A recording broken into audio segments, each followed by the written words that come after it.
Lakini pia jambo lile la tuhuma la Aisha radhiallahu ta'ala ardhaha likampa wakati mgumu baba mtu ambaye ni nani? Abu Bakari Siddiq, likampa wakati mgumu kabisa.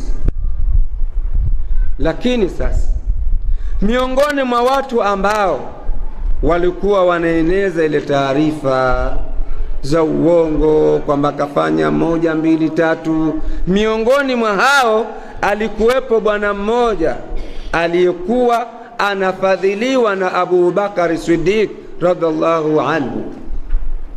Alikuwa misaada yote anapata, anakaa nyumbani kwa Abu Bakar, yani kila kitu bwana Mista, kila kitu alikuwa anapata msaada kwa Abu Bakar Siddiq, kila kitu, kwa sababu Abu Bakar alikuwa mashallah katika uwezo, alikuwa yuko vizuri.